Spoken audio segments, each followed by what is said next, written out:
यह बात काफी समय पहले की है। एक गांव में राजू और उसकी बहन सरिता रहते थे।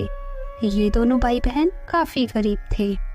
राजू एक बहुत ही मेहनती आदमी था।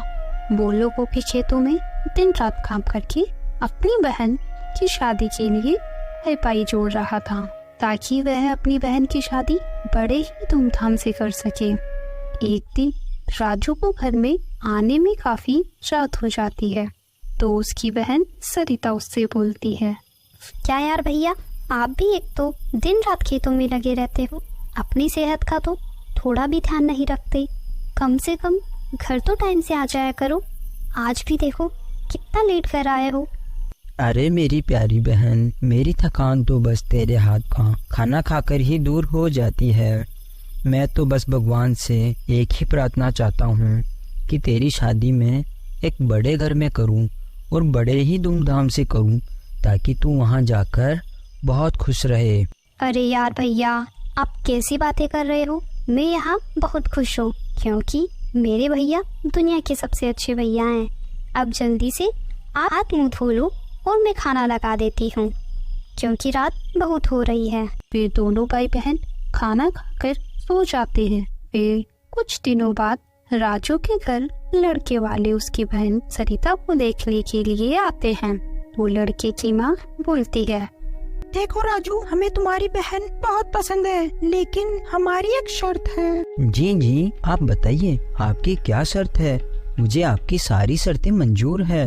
हाँ, तो हम चाहते हैं कि अगले हफ्ते ही हमारे बेटे राहुल की और तुम्हारी बहन सरिता की शादी हो जाए, क्योंकि मेरा बेटा अगले महीने अमेरिका जाएगा। तो हम चाहते हैं कि उसके यहाँ से जाने से पहले पहले उसकी शादी हो जाए। फिर राजू अपने मन में सोचता है, मैं इतनी जल्दी इतने सारे पैसों का इंतजाम कैसे करूँगा, लेकिन यह रिश्ता मैं मेरे हाथ से नहीं जाने दे सकता। वो लड़का भी अगले महीने अमेरिका जा रहा है, तो मेरी बहन भी अमेरिका जाकर बहुत खुश रहेगी। इतना सब सोचकर राजू शादी के लिए हाँ बोल देता है और अगले ही हफ्ते उन दोनों की शादी हो जाती है। और शादी के कुछ दिनों बाद राहुल अमेरिका चला जाता है, लेकिन अपने साथ सरिता को नहीं लेकर जाता। और उधर राजू अपनी बहन को दिन रात याद किया करता था। उसका काम में मन नहीं लगता था। वह दिन भर लेटा लेटा अपनी बहन के बारे में सोचता रहता कि उसकी बहन वहाँ कितनी खुश होगी। ऐसे ही दिन बीत रहे थे, तो एक दिन राहुल की माँ सरिता से बोलती है, वो लड़की देख, तो बिना दहेज के यहाँ आई है। उस टाइम हमने दहेज नहीं मांगा, क्योंकि हमारे बेटे को दहेज लेना बिल्कुल पसंद नहीं था। लेकिन अब वो यहाँ नहीं है। अगर तुझे हमारे घर में रहना है तो अपने भाई से बोल देना कि हमें इस बार बहुत सारा सोना चाहिए। तो आज ही इस बारे में उसे फोन करके बता दे। फिर सरिता अपने कमरे में जाकर रोने लगती है और सोचती है, मेरे भैया कहाँ से लाएंगे इतना सोना। क्या करूँ मैं, मुझे कुछ समझ नहीं आ रहा। मुझे भैया की बहुत याद आ रही है। चलो मैं उनसे हालचाल तो पूछ ही लेती हूँ। फिर सरिता अपने भाई राजू को फोन करती है और ऐसे ही बात करने लगती है। लेकिन सरिता की बातों से उसके भाई राजू को दाल में कुछ काला लगता है, तो वो बोलता है, क्या हुआ बहन, आज तेरी आवाज मुझे कुछ सही नहीं लग रही। ऐसा लग रहा है तो किसी न किसी बात से परेशान है। क्या हुआ बहन, तुझे मेरी कसम है, बता तुझे क्या परेशानी है। फिर सरिता अपने भाई राजू को सारी बात बता देती है। तो राजू बोलता है, अरे पगली, तू क्यों चिंता करती है। जब तक तेरा भाई बैठा है तू चिंता मत कर, मैं सब इंतजाम कर दूंगा। सरिता अपने भाई की बात सुनकर खुश हो जाती है और फोन रख देती है। और उधर राजू अपने मन में सोचता है, मैंने बहन को तो हाँ बोल दिया, लेकिन मैं इतने सारे सोने का इंतजाम कहाँ से करूँगा। मेरे पास जो भी पैसे थे वो सब पैसे मैंने बहन की शादी में लगा दिए। सेठ जी से भी मांग नहीं सकता, क्योंकि उनसे भी मैंने शादी में उधार लिए थे। लेकिन बस अब एक ही रास्ता है, मैं ऐसा करता हूँ, इस घर को बेच देता हूँ। फिर अगले दिन राजू अपने घर को जमींदार को बेच देता है और खुद सड़क पर आ जाता है। घर की जो पैसे मिले उन पैसों से राजू अपनी बहन के लिए सोना खरीद कर उसके घर जा रहा होता है। तभी रास्ते में 2 डाकू आ जाते हैं और राजू से बोलते हैं, अरे ओ राजू के बच्चे, तेरे पास जितना भी सोना है हमें दे दे, वरना हम तुझे मार देंगे। राजू सोना देने के लिए इनकार कर देता है तो वे दोनों डाकू मिलकर उसे मार देते हैं और उसका सारा सोना लेकर वहाँ से चले जाते हैं। कुछ देर बाद राजू एक भूत बन जाता है और बोलता है, हे भगवान, तूने यह क्या किया?